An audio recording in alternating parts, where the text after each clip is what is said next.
మోకాల నొప్పులకు ఎటువంటి సర్జరీ లేకుండా ఎపియాన్ పెయిన్ క్లినిక్ అందిస్తున్న అత్యాధునిక చికిత్స.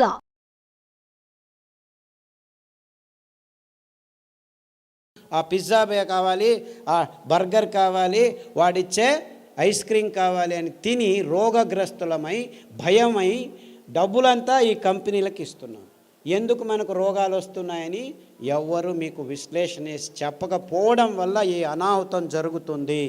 నేను 20 సంవత్సరాల నుంచి అన్ని చోట్ల చెప్పుకుంటూనే వస్తున్నాను. వందల వేల మంది బాగు చేసుకుంటున్నారు. నా దగ్గరికి ఎవరు రావాల్సిన అవసరం లేదు.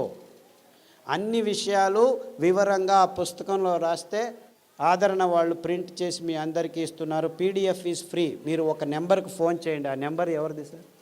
ఆ నెంబర్ అక్కడ బోర్డు మీద వేస్తారు. ఆ నెంబర్కి మీరు ఫోన్ చేస్తే మీ స్మార్ట్ ఫోన్కి పీడిఎఫ్ కాపీ ఫ్రీగా వస్తుంది. ఇప్పుడు నేను మాట్లాడిన విషయాలు, ఏ కషాయాలు ఎప్పుడు తాగాలి, ఎలా తాగాలి, ఐబిఎస్కి ఏం కషాయము, నరాల దౌర్బల్యానికి ఏం కషాయము, ఫిట్స్కి ఏమి కషాయము, బ్రెయిన్ ట్యూమర్కి ఏమి కషాయము, గర్భకోశం గడ్డలకి ఏమి కషాయము, ఊబకాయానికి ఏమి కషాయము, సన్నగా ఉన్న వాళ్ళు లావు అయ్యేదానికి ఏమిటి, లావుగా ఉన్న వాళ్ళు సన్నగా అయ్యేది ఏమిటి, ఇలాంటివన్నిటినీ వివరంగా ఎప్పుడు ఏ కషాయాలు తాగాలి అని చెప్పి అందులో వివరంగా రాశారు. సో మీరు ఆ పుస్తకం చదివితే చాలు, అన్నీ వివరంగా దొరుకుతాయి. మీరేమీ కంగారు పడాల్సిన అవసరం లేదు. మీకు ఏ రోగం ఉన్నా కానీ అందులో రాసేశారు. We have been doing this for the last 15 years. So మొత్తం దాదాపుగా 60 రకాల సందర్భాలకు, సన్నివేశాలకు కావలసిన కషాయాలు అన్నీ రాసేశారు. ఇంత ఏమీ అవసరం లేదు. మీకు ఏ రోగమన్నా ఉన్ని, ఇట్ డజంట్ మ్యాటర్.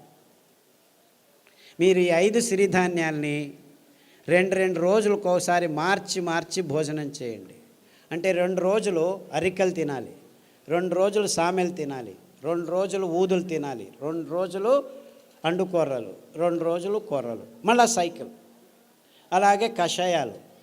ఈ రోగనిరోధక శక్తి మీకు కావాలంటే ఈ వ్యాక్సిన్లు ఇవి అవి ఏం పనిచేయవు, ఏమీ పనిచేయవు. మీకు పనిచేసేది ఈ 7 కషాయాలు. చెప్తాను, పుస్తకంలో రాశారు. గరిక, తులసి, తిప్పతీగ, బిల్వం, కానుగ, వేప, రావి. ఈ 7 ఆకుల కషాయాల్ని 4 రోజులు, గరిక 4 రోజులు, తిప్పతీగ 4 రోజులు, తులసి 4 రోజులు, బిల్వం 4 రోజులు, కానుగ 4 రోజులు, 4 రోజులు వేప, 4 రోజులు రావి కషాయాలు తాగితే మీకు 2 సంవత్సరాలు డెంగ్యూ రాదు, పంగు రాదు, H5 రాదు, N1 రాదు, పంగు, జింక, పుంక, నీఫా, గీఫా, ఈ రోగాలన్నీ మీ దగ్గరికి రానే రావు, గ్యారంటీ. దీనికి ఏమైనా ఖర్చు పెట్టాలా మీరు? కానగాకు దొరుకుతుంది, తిప్పతీగ దొరుకుతుంది, వేపాకు దొరుకుతుంది, రావేకు దొరుకుతుంది, ఇంకా అన్ని చోట్ల నేను చెప్పేటివన్నీ దొరుకుతూనే ఉన్నాయి. మన అదృష్టం. ఒక్క పైసా ఒక్కరూ ఖర్చు పెట్టాల్సిన పని లేదు. ఆకులు తెచ్చుకోండి, బాగా కడగండి. ఏ దానిలతో కడుగుతారు? ఏ నీళ్ళతో కడుగుతారో? ఆర్వో వాటర్తో కడక్కండి. రాగి ప్లేట్ ఉంచిన మట్టి కుండలో ఉన్న నీళ్ళతో కడగండి. స్ట్రక్చర్డ్ వాటర్తో కడగండి. అర్థమైందా? ఆ నీళ్ళతో కడిగి ఆ నీళ్ళతోనే కషాయం చేసుకొని, కావాలంటే తాటి బెల్లం, చెరుకు బెల్లం వేసుకోవద్దండి, గ్లూకోజ్ ఎక్కువ ఉంటుంది.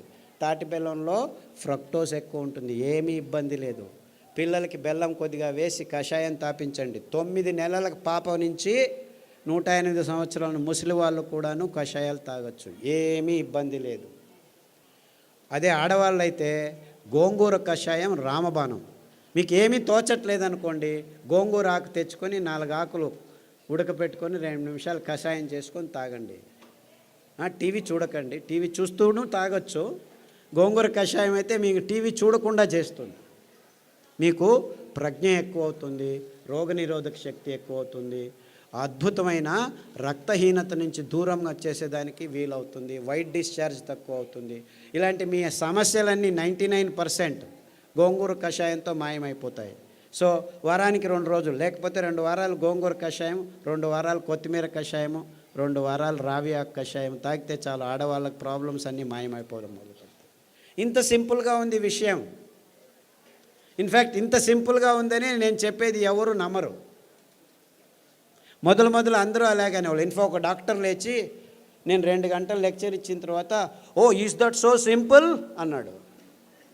I said it is much simpler. 2 గంటలు అవసరం లేదు, 2 వాక్యాల్లో చెప్తాను నేను. 2 వాక్యాలు. రోజుకు 1 గంట నడవండి. వీలైతే పొద్దున 15 నిమిషాలు, సాయంకాలం 15 నిమిషాలు. ఇంత అద్భుతమైన పదార్థాలని ఇప్పటికీ ఇస్తున్నాడు దేవుడు. ఇన్ని పాపాలు చేసినా మనము ఆ దేవుణ్ణి ఒక 15 నిమిషాలు పొద్దున్న లేచి ధ్యానం చేయండి. సాయంకాలం పడుకునే ముందు ఒక 15 నిమిషాలు ధ్యానం చేయండి. తర్వాత సిరిధాన్యాలను తినండి. గోధుమలను తినకండి, బియ్యం తినకండి, పాలు తాగకండి, చక్కెర ముట్టద్దండి, గుడ్లను కూడా చూడొద్దండి. పాపం అవేమో పిల్లల కోసం గుడ్లు పెట్టుకుంటున్నాయి, మీరు వెళ్ళి రాక్షసులాగా తినకండి. దానిలో గుడ్లు దానిలో కొండనివ్వండి. లేదు చేపలు చాలా మంచివి, జలపుష్పాలు తినొచ్చని కొందరు స్వామీజీలు కూడా చెప్పడం మొదలుపెట్టారు. దాంట్లో మీకు దొరికేది పాదరసము, మెర్క్యూరీ తప్ప ఇంకేమీ దొరకదు. అంత భయంకరంగా ఉంది. బుద్ధిమాంద్యం పోదు కదా, బుద్ధిమాంద్యులు అవుతారు.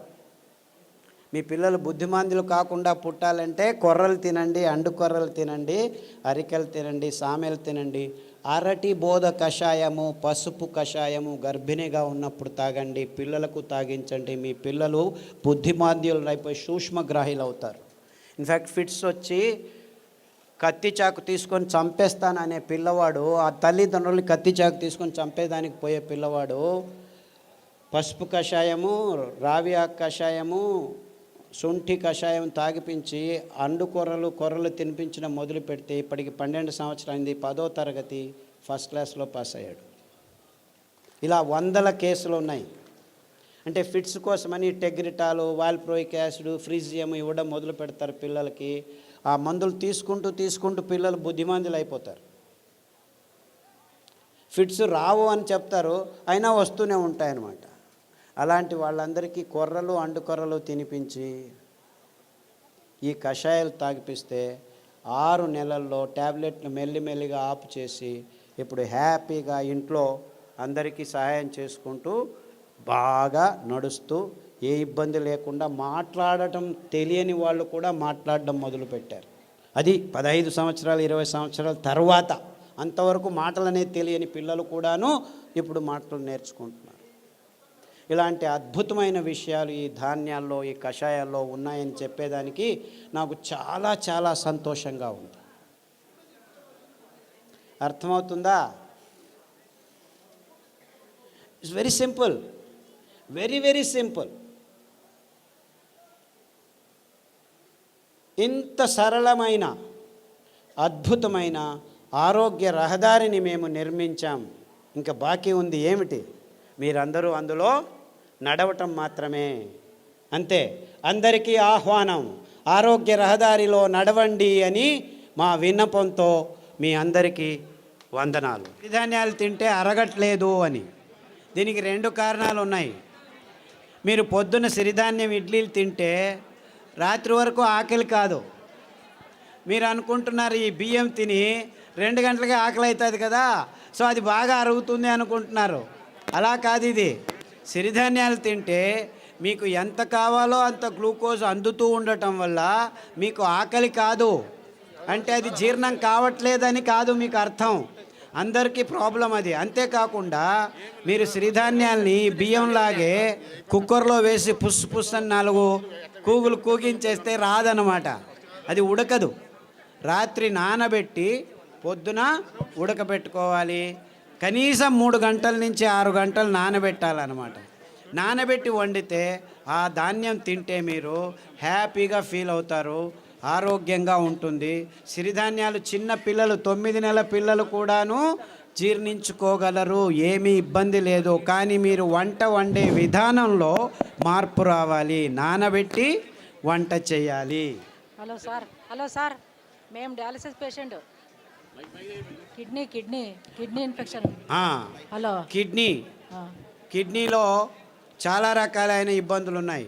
ఒకటి, కిడ్నీలో రాళ్ళు రావటం, కిడ్నీ నుంచి యూరిక్ యాసిడ్ ఎక్కువ ఉండటం, క్రియాటినిన్ ఎక్కువ కావటం, డయాలసిస్కి పోవటం ఇలాంటివి. తర్వాత ప్రోటీన్లు ఎక్కువ కారటం, లావుగా ఉండిపోవడం, ముఖంలో వాపు రావటం, ఇవన్నీ కిడ్నీకి సంబంధించిన రోగాలు. కాలు కూడా ఇంత లావు నీళ్లు ఊరుకోవడం, ఇవన్నీ ఇబ్బందులకి చాలా సరళమైన పద్ధతి అరికెలు 3 రోజులు, సామెలు 3 రోజులు గంజి రూపంలో తాగాలి. మార్చి 9 వారాల్లోనే మీకు ఈ ప్రాబ్లమ్స్ అన్నీ బాగవుతాయి. దానికి తోడు రణపాల ఆకు, పునర్నవ ఆకు, కొత్తిమీర ఆకు కషాయం వారం మార్చి తీసుకుంటే 9 వారాల్లో మీకు అంతా బాగవుతుంది. వీక్లో డయాలసిస్ 2 టైమ్స్ మాకు తగ్గిపోతూ వస్తుందమ్మా. ఇన్ఫ్యాక్ట్ చాలామంది డయాలసిస్ చేసుకున్న వాళ్ళు 1 సంవత్సరంలో డయాలసిస్ నుంచి దూరం కావచ్చు. Thank you sir. అండుకొర్రలు, బోధకాలు రోగం ఉన్న వాళ్ళు అండుకొర్రలు ఒక 3-4 సంవత్సరాలు తింటే బోధకాలు మెల్లిగా బాగవుతూ వస్తుంది. దానికి తోడు జామ ఆకు కషాయం, రావి ఆకు కషాయం, సాదాపాకు ఆకు కషాయం తాగాలి. బోధకాలు ఉన్న వాళ్ళకి అండుకొర్రలు 3 రోజులు, మిగిలిన ధాన్యాలు 4 ఒక్కొక్క రోజు తినాలి. సార్ నమస్కారం అండి. సార్ ఇక్కడ సార్ ఇటుపక్క సార్ చెప్పండి సార్. నా భార్యకి 4 సంవత్సరాల నుంచి ఒక వ్యాధి ఉన్నదండి. ఆమె ఉదయం పూట సరిగా పండుకోదండి. రాత్రి పూట పడుకున్న తర్వాత మళ్ళా తెల్లవారుజామున లేదండి. ఆ రాత్రి తెల్లవారుజామున అట్లా 2 రోజుల వరకు అలాగనే నిద్రపోతుందండి. లేస్తే తల తిరిగి వెంటనే మళ్ళీ కింద పడిపోతుందండి. ఈవెన్ పక్కన ఉన్న బాత్రూమ్ దగ్గర నుంచి మంచం దగ్గర రావడానికి కానీ తను నడిచే శక్తి లేక చిన్నపిల్లలాగా దొగ్గాడుకుంటూ వచ్చి మంచం మీద పడుకుంటుందండి. లేస్తే మళ్ళీ ఫుల్గా యాక్టివ్గా ఉంటుందండి. ఇది ఎందుకనేది అర్థం కాలేదండి. దీనికి వెర్రి నువ్వుల నూనె 2 వారాలు, నువ్వుల నూనె 2 వారాలు, ఉదయం లేచిన వెంటనే పడిగడుపున తాగించాలి.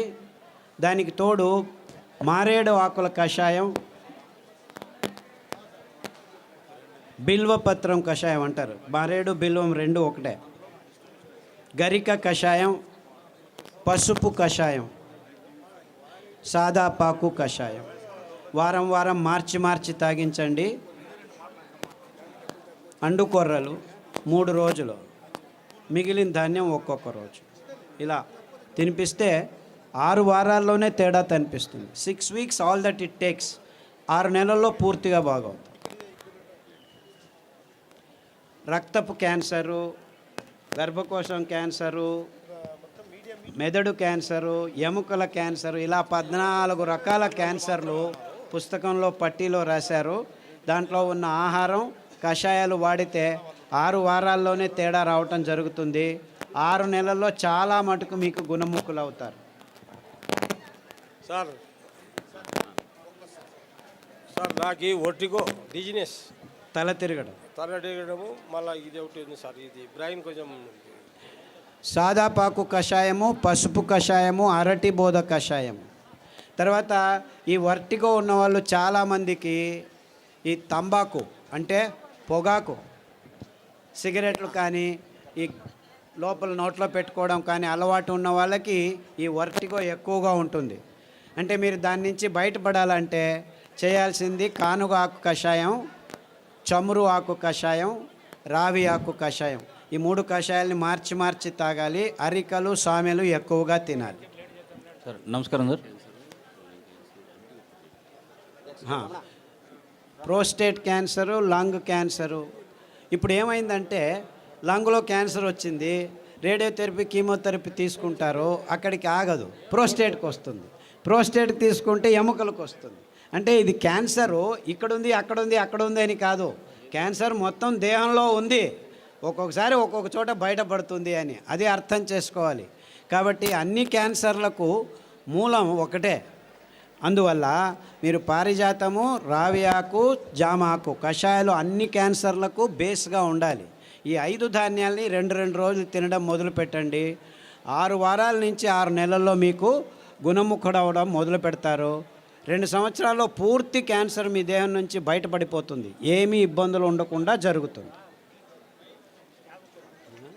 బ్రెయిన్ స్ట్రెంగ్తింగ్ చేసి అదే చెప్పాను కదా, సాదాపాకు, పసుపు కషాయాలన్నీ ఈ నర దౌర్బల్యాలకి జరిగినదానికి. తర్వాత నువ్వుల నూనె, వెర్రి నువ్వుల నూనె తాగండి. ఐబిఎస్ పుస్తకంలో రాసాము. ఐబిఎస్, క్రాన్స్ డిసీజు, కొల్లైటిస్ ఇవన్నీను లిస్ట్ చేశాము. పుస్తకంలో పట్టీలో ఉంది, గమనించి వాడండి. నమస్కారం సార్. సార్ నమస్కారం సార్. సార్ పాలు కాకుండా పాల ఉత్పత్తులు పెరుగు మజ్జిగ పాలు లాక్టోబాసిల్లస్ తోడుకు పెరుగుకు వేసుకుంటే అందులో ఉన్న కెమికల్స్ అన్నీ నిర్నామం అయిపోతాయి ఫర్మెంటేషన్ వల్ల. అంతేకాకుండా మనకు పాలు కొబ్బరి పాలు అతి అద్భుతమైన పాలు, అన్ని రోగాలను దూరం చేస్తాయి. నువ్వుల పాలు ఇంకా మంచిది, రాగి పాలు మంచిది. సో మనకు ఒక్క పాలు కాదు, కొబ్బరి పాలు అతి అద్భుతమైన పాలు. పిల్లల రోగాలన్నీ దూరం అయిపోతాయి, రోగనిరోధక శక్తి ఎక్కువ అవుతుంది, జీర్ణశక్తి బాగుంటుంది, మెదడు రోగాలు రాకుండా ఉంటాయి. సో మీరు పాలకు పర్యాయం అంటే చాలా పాలు ఉన్నాయి. కొబ్బరి పాలు, నువ్వుల పాలు, రాగుల పాలు, సజ్జల పాలు, ఇలా 4-5 రకాల పాలు. దానిలో నుంచి పెరుగు కూడా చేసుకోవచ్చు, ఏమీ ఇబ్బంది లేదు. సార్ నమస్కారం అండి, నా పేరు పూల రమణ సార్. ఈ పరిసర ప్రాంతాల్లో మాకు రాగిడి భూములు ఎక్కువ సార్. సో ఈ ప్రాంతంలో మేము ఎక్కువగా జొన్నలు పండిస్తుంటాం, జొన్నలు, రాగులు, సద్దలు పండిస్తుంటాం. వాటి గురించి కూడా మీరు కొంచెం దయచేసి వాటి వివరణ కూడా ఇవ్వాలి. పుస్తకంలో రాశారు తటస్థ ధాన్యాలని. ఎందుకు మీరు రాగులు, సజ్జలు, జొన్నలే ఇంకా పెంచుతున్నారంటే కారణం ఇంతే. ఇది చాలా టెక్నికల్ రీజను, ప్రాక్టికల్ రీజను. రాగులు, సజ్జలు, జొన్నలు నగ్న బీజాలు అంటారు. అంటే దానిల మీద కవచం ఉండదు. అంటే దాన్ని మీరు మిషన్కి తీసుకెళ్ళి డీహస్కింగ్ చేయాల్సిన పని లేదు. అందుకే నేను చెప్తే ఎవరు నమ్మరు, మొదలు నమ్ముతూ ఉండలేదు. 20 సంవత్సరాల క్రితం డయాబెటీస్, గ్యాంగ్రీన్, రేపు కాలు కట్ చేయాలని 100 మంది క్యూలో నుంచున్నారు అన్ని హాస్పిటళ్ళల్లోనూ. మల్లేశ్వరంలో యాంపుటేషన్ హాస్పిటల్ ఉంది, రోజుకు 88 మందిని ఒక్కొక్క రూమ్లో కాలు అలా తీసి పడేస్తున్నారు. గల్ఫ్ కంట్రీస్లో ఇక్కడ 80 మంది అయితే అక్కడ 160 మందికి తీసేస్తున్నారు. అంటే డయాబెటీస్ వస్తే అక్కడికి ఆగదు. కొందరికి కాలు తీసేయాలి గ్యాంగ్రీన్ అని, కొందరికి కిడ్నీ లేచిపోతుంది డయాలిసిస్, కొందరికి కళ్ళు పోతున్నాయి, కొందరికి మొనకాలు న్యూరోపతి తీసేసి కొత్త కాళ్ళు వేస్తాం రండి అంటున్నారు. అన్నిటికీ కొత్త కాలు, కొత్త కిడ్నీ, కొత్తది ఎక్కడి నుంచి తెస్తున్నారు? పాడైందుకు ఎందుకు ఉంది అని చూడట్లేదు. కాలు తీసేస్తే ఎక్కడి నుంచి వస్తుంది? మళ్ళీ కొత్త కాలు పెడతారే, కృతక కాలు పెడతారు, అదొక బిజినెస్. పొద్దున టూత్ పేస్ట్లో నుంచి మొదలు పెడితే కాఫీలు, ఇడ్లీలు, దోశలు, పూరీలు, పుల్కాలు, ఇవన్నీ మీరు నోట్లో వేసుకున్న 100 గ్రాములు బియ్యం పిండి నుంచి 35 గ్రాములు గ్లూకోజు 15 నిమిషాల్లో రక్తంలోకి వచ్చేస్తుంది. 15 minutes, that's all it takes. గోధుమ పిండి వేసుకుంటే ఇంకా ముందు వచ్చేస్తుంది. 100 గ్రాములు పూరీలు కానీ పుల్కాలు కానీ, డ్రై పుల్కా తింటున్నాం మేము, ఆయిల్ మంచిది కాదు. డ్రై పుల్కా తిన్నా అంతే, నూనె వేసుకొని పుల్కా తిన్నా అంతే 35 గ్రాములు మీ రక్తంలోకి వచ్చేస్తుంది. మొత్తం టిఫిన్ అయ్యే లోపల 45 గ్రాములు కాఫీలు, టీలు అంతా చేరితే 50 గ్రాములు గ్లూకోజ్ పొద్దున 10 గంటలకే మీ దేహంలోకి వచ్చేసింది. 10 గంటలకు ఆఫీస్కి పోతే మళ్ళీ ఒక కాఫీ, అట్లా పోయి కాఫీ తాగొస్తాం, ఇట్లా పోయి టీ తాగొస్తాం. ఇంకా టీలు, కాఫీలు, ఎండాకాలం జ్యూసులు తాగుదాము. ఒక్కొక్క జ్యూస్లో మీకు 50 గ్రాముల నుంచి 100 గ్రాములు చక్కెర వేసి బుర్ర అని తాగొచ్చి ఆహా మంకు మందం అయిపోయింది. రక్తం అంతా చేరి ఆ మందం ప్రవహించకుండా హార్ట్ బీట్ తప్పుతూ ఉంటే, ఓహో హార్ట్ బీట్ తప్పుతుంది, నీ రక్తంలో హార్ట్ బ్లాక్స్ అవుతున్నాయి, రక్తం మందం అయిపోయింది, ఈ ట్యాబ్లెట్ తీసుకో.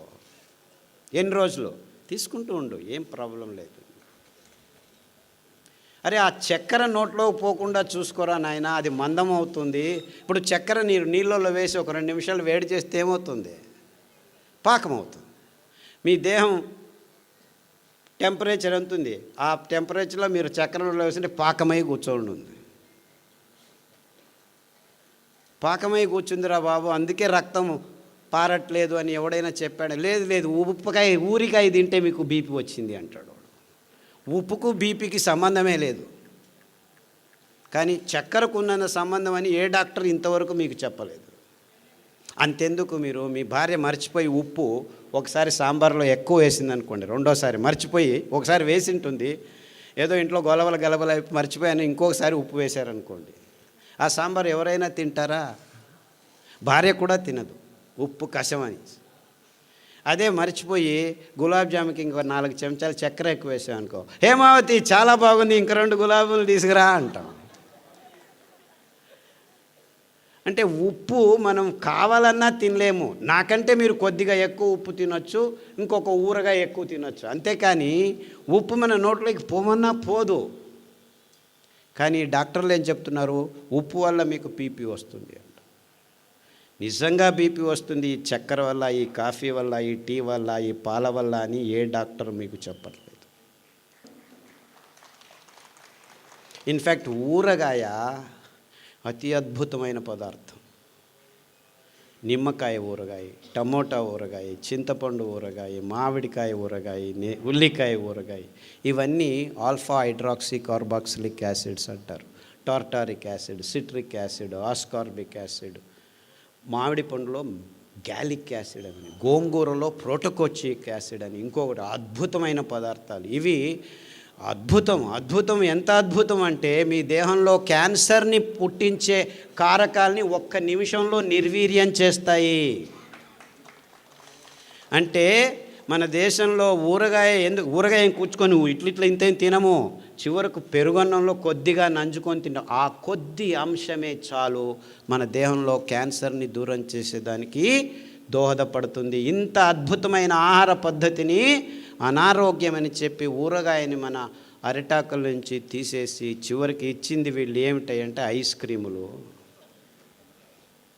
ఆ ఐస్ క్రీమ్ తిని హార్ట్ బ్లాక్ అవుతున్నాయి పిల్లలకి, చిన్న పిల్లలకి. ఇది ఆహార సంస్కృతిని పూర్తిగా నాశనం చేసే అడ్వర్టైజ్మెంట్లు చేస్తున్న మోసం. ఏ ఒక్క డాక్టర్ అయినా మీరు ఐస్ క్రీమ్ తినద్దండి మంచిది కాదు అని చెప్పాడా? లేదు. ఊరగాయ తినొద్దండి అని అందరికీ చెప్తున్నారు. ఒకరికొకరు ఊరగాయ తినొద్దు అంట. వాడెవడో అమెరికాకు పోయిన వెంటనే ఫోన్, అమ్మా మీరు ఊరగాయలు ఎక్కువ తింటున్నారు, కొబ్బరి చట్నీలు ఎక్కువ తింటున్నారు, ఆఫ్ చేయండి. అక్కడ మాంసము, పిజ్జాలు, బర్గర్లు తిని హార్ట్లు పుట్టుకు అని చనిపోతున్నారు. దాని గురించి ఎవరు చెప్పట్లేదు. కొబ్బరిలో కొలెస్ట్రాల్ లేదు, ఊరగాయలో బీపీ లేదు. ఉండే బీపీ, ఉండే రోగం, ఉండే షుగర్ అంతా షుగర్లో, పాలల్లో, కాఫీలో, టీలో ఉంది. కానీ ఏ ఒక్క డాక్టరు, ఏ ఒక్క విజ్ఞాని, ఏ విశ్వవిద్యానిలయం దీని గురించి చెప్పట్లేదు. దానికి తోడు పుస్తకాల్లో రోసుకొని పాలు మంచిది, బియ్యం మంచిది, గోధుమలు మంచిది, ఇది తినండి, అది తినండి అని ఈ డాక్టర్ల నుంచి డయాబెటీస్ వచ్చిందా చపాతీ తిన్ను. చపాతీలో గ్లూటెన్ అనే ప్రోటీన్ ఉంది. అది కూడా ఈ కల్మషాలు మీ చిన్న పోగుల్ని అంటుకుంటే సిలియక్ డిసీజెస్, అలర్జీ డిసీజెస్ అన్నీ వస్తాయి. నిర్నాళ గ్రంథికలు నాశనం అవుతున్నాయి. అటువంటి భయంకరమైన పదార్థాన్ని ఆహారమని ఎందుకు నమ్మించారో? ఈ ఫర్టిలైజర్ కంపెనీలు పెంచుతున్నది గోధుమలు ప్రపంచమంతా. అందుకే అందరూ గోధుమలు తినేట్టు చేస్తున్నారు. చపాతీ మంచిది, ఆయిల్ వద్దు, పుల్కాలు మంచివి. What non sense. ఆ గోధుమల వైపు ముఖం కూడా చూపించకూడదు, అంత భయంకరం. ఎందుకంటే 1 కేజీ పెంచేదానికి 10,000 లీటర్ల నీళ్లను కట్టాలి. మొదటే చెప్పాను, నీళ్లు లేవు. చక్కెర 1 కేజీ పెంచేదానికి 28,000 లీటర్ల నీళ్లను కట్టాలి మనం సాగుబడి. ఇంత భయంకరమైన పదార్థాలని ఆహారమని నమ్మించి మొత్తం ప్రపంచాన్ని నాశనం చేయటం ఒకవైపు అయితే, ప్రకృతి పర్యావరణాన్ని నాశనం చేస్తున్నాం మనం. మన జీవితాలు పాడైపోవడం ఒకవైపు, మొత్తం ప్రపంచంలో ఉన్న మూగ ప్రాణులన్నింటినీ నాశనం చేస్తున్నాం. ఎందుకంటే మనకు కావాల్సిన ఈ పందుల్ని, కోళ్ళని, ఆవుల్ని పెంచేదానికి మొత్తం ప్రపంచంలో పెద్ద అడవులన్నింటినీ నాశనం చేసేసి ఈ సోయాబీను, మొక్కజొన్న, పశుగ్రాసం తయారు చేస్తున్నారు. ఈ సోయాబీన్ మంచిది, మీకు ప్రోటీన్ అని చెప్తున్నారు. మన దేహంలో ప్రోటీన్ అవసరమే లేదు. 6%, 7% ఉంటే చాలు. ఆ 7% ప్రోటీను మన సిరిధాన్యాల్లో, కొర్రల్లో ఉంది, అరికల్లో ఉంది, సామెల్లో ఉంది, అండు కొర్రల్లో ఉంది, ఊదుల్లో ఉంది. ఏ డాక్టర్ అయినా, ఏ విజ్ఞాని అయినా ఈ విషయాన్ని చెబుతున్నారా? లేదు, ప్రోటీన్ కావాలి తినండి, ప్రోటీన్ కావాలి తినండి అని వాళ్ళు చెప్పారని మన ఆయుర్వేద పండితులు పొద్దున్న లేచి మొలకలు చేసుకొని తినండి ఇందిన్ని అని చెప్పడం మొదలుపెట్టారు. మొలకల్లో ప్రోటీన్ ఉంది, 24% ప్రోటీన్ ఉంది. అంత తినకూడదు. మీరు కావాలంటే వారానికి ఒకసారి ఏదైనా బేడలు, అది పెసలు కావచ్చు, ఉలవలు కావచ్చు, కందులు కావచ్చు, శనగలు కావచ్చు, అంతకంటే ఎక్కువ అవసరం లేదు. మీరు ఎక్కువ తింటే మీ పొట్ట అప్పుద్ది తెలుస్తుంది మీకు. గ్యాస్ పట్టుకుపోతుంది. గ్యాస్ ఇక్కడ ఇరుక్కుపోయింది, అక్కడ ఇరుక్కుపోయింది. ఈ మొలకలు తింటే ప్రోటీను, అంతేకాకుండా దాంట్లో కూడాను చాలా కార్బోహైడ్రేట్ ఉంది, మీ షుగర్ ఎక్కువైపోతుంది. ఇలా అవైజ్ఞానికమైన విషయాలన్నింటినీ వైజ్ఞానికమని చెప్పి మన నోట్లలో ఈ పదార్థాలు వేయటం వల్ల మన చిన్నపిల్లల నుంచి పెద్దల వరకు ఈ రోగాలు వస్తున్నాయి. అంటే మనం చేయాల్సింది ఇంతే. ఈ అద్భుతమైన వరి అన్నాన్ని, ఏమి నువ్వు చెప్పేది? వరి అన్నం అన్నం కాదంటున్నావా? వరి అన్నం అన్నమే కాదు. ఎందుకంటే అది తిన్న వెంటనే మీ దేహంలోకి సగానికి సగం గ్లూకోజ్ని 15 నిమిషాల్లో నింపేస్తుంది. అదే మోసము, అదే రోగము. ఆ గ్లూకోజ్ను నిభాయించుకునేదానికి రక్తంలో కాలేయము, ప్లీహము, ఇంకా వేరే వేరే నిర్నాళ గ్రంథులన్నీ చేరి ఇది ఎక్కువైపోయిందని గ్లైకోజన్ తయారు చేస్తుంది, కొలెస్ట్రాల్ తయారు చేస్తుంది, ట్రైగ్లిసరైడ్స్ తయారు చేస్తుంది, రుమాటిక్ ఫ్యాక్టర్ తయారు చేస్తుంది, కొవ్వు తయారు చేస్తుంది, మాంసం తయారు చేస్తుంది. అందరూ ఈ బాతు ఆ బాతు తినుకొని బాతుకొంబుట్టిదారే అంటారు కన్నడದಲ್ಲಿ. బాతుకోవడం అంటే లావు కావడం అని. సో ఇప్పుడు చిన్న చిన్న పిల్లలు 80 కేజీలు 90 కేజీలు తూగుతున్నారు. ఈ బిస్కెట్లు, చాక్లెట్లు, కాఫీలు, టీలు, నూడిల్స్, పిజ్జాలు, బర్గర్లు, గోబీలు, మంచూరీలు తిని తిని తిని చిన్న చిన్న పిల్లలు. మొన్న ఒక అబ్బాయి వచ్చాడు, 128 కేజీలు, 16 సంవత్సరాలు. అమెరికాలో obesity is a big problem. Obesity అంటే ఊబకాయింపు, పేరు పెట్టేశారు దాన్ని. అరే ఎందుకయ్యా ఇలా హూ అని ఊపిపోతున్నారు, గాలి ఊపినట్టు? అంటే మీరు తింటున్న పదార్థాలని ఎవరు చెప్పట్లేదు. డయట్ చేయండి. సో అంతా ఒకేసారి తినద్దు, 2 గంటలకు ఒకసారి తిను, 6 గంటలకు తిను, 8 గంటలకు తిను, 9 గంటలకు తిను, 12 గంటలకు తిను. తినడమే పని, ఇంకేమీ పని లేదు మనకి. ఇది డాక్టర్లు చెప్పేది మీకు. ఏంది 2 గంటలకు తింటూ ఉండని చెప్తున్నాడు ఈ డాక్టర్. అది ఎంత వైజ్ఞానికము! ఇంకేం పని లేదా ప్రజలకి? 2 గంటలకు తినడం అంటే ఇంకేం లేదు, చేస్తూ ఉండడం. మీరేమీ చేయొద్దండి, మేము రెడీ చేస్తాము ప్యాకెట్లలో, ఎంటీఆర్, మయ్యా, ఇది అది రెడీమేడు. ఆన్లైన్ చేయండి, ఆర్డర్ చేయండి, ఇంటికి తెచ్చిస్తాము. చూసారా, వంటింటిని మెల్లిగా వాణిజ్యకరణం, ఆహార పదార్థాలని వాణిజ్యకరం చేశారు. మీరు ఇంట్లో వంట చేసుకొని తినడం కూడా వాళ్ళకి ఇష్టం లేదు. ఎందుకంటే ఇంకా అనారోగ్యాన్ని ఇంకా వేగంగా మీ దేహంలోకి రావాలంటే ఇంకా కెమికల్స్ను వాడి ఈ ప్యాకెట్లలో మీరు తాగే కప్పులు, తినే ఇవన్నింటినీ ప్లాస్టిక్ కోటింగ్ చేసేసి మీకు అనుకూలం అనుకొని హైజీన్ అంటే పర్సనల్ హైజీన్ ప్లాస్టిక్ బాటిళ్ళలో నీళ్లు పెళ్ళిళ్ళలో పెడుతున్నారు. ముందు ఏం చేసేవాళ్ళం? లోటా తీసుకో, ఎత్తుకొని నీళ్ళు తాగు అని ఒకడు చెంబు తీసుకొని, రాగి చెంబు తీసుకొని నీళ్ళు పోసేవాడు. అంటే నీళ్లు పారుతూ ఉంటే స్ట్రక్చర్గా ఉంటుంది. తామ్ರದ ఫలకంలో, రాగి ప్లేట్లో ఉంటేను స్ట్రక్చర్ అయిపోతుంది. కారణం ఇంతే. రాగి ప్లేట్ మీద డి ఆర్బిటల్ ఎలక్ట్రాన్స్ ఫ్రీగా మూవ్ అవుతుంటాయి, నీళ్లను స్ట్రక్చర్ చేస్తాయి. పారుతుంటే జలపాతాల్లో, నదుల్లో నీళ్లు పారుతుంటే ఆ ఎనర్జీ ఆక్సిజన్ను, హైడ్రోజన్ని స్ట్రక్చర్ చేస్తుంది.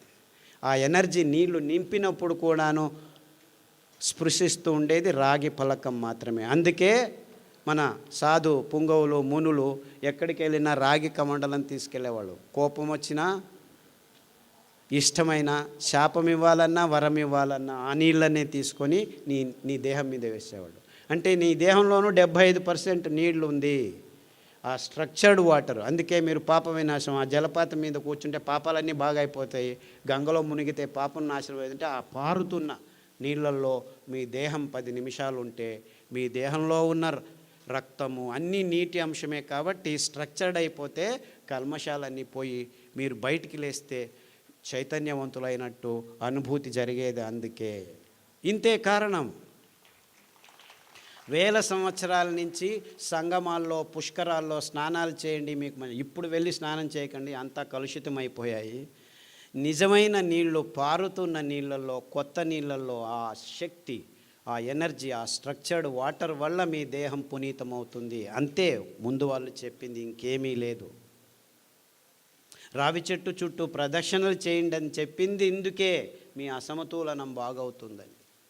ఇంతే. ఇవన్నీ బూటకం, ఇవన్నీ మూఢనమ్మకం అని మనల్ని నమ్మించి సైంటిస్టులు నిజమైన అద్భుతమైన పద్ధతుల్ని, క్రమాల్ని మన క్రమం నుంచి, జీవన క్రమం నుంచి తప్పించి అనారోగ్యకరమైన ఈ వైజ్ఞానికమని చెప్పి వాణిజ్యీకరణ అంశాలని మన జీవితాలకి జోడు చేసి అందరూ రోగులై సతమతమవుతుంటే మీ అయోమయ స్థితిని, మీ భయాన్ని డబ్బు చేసుకునే వ్యవస్థని సమాజం అంచెలంచెలుగా తయారు చేసింది అని చెప్పేదానికి నాకు ఏ సందేహము లేదు.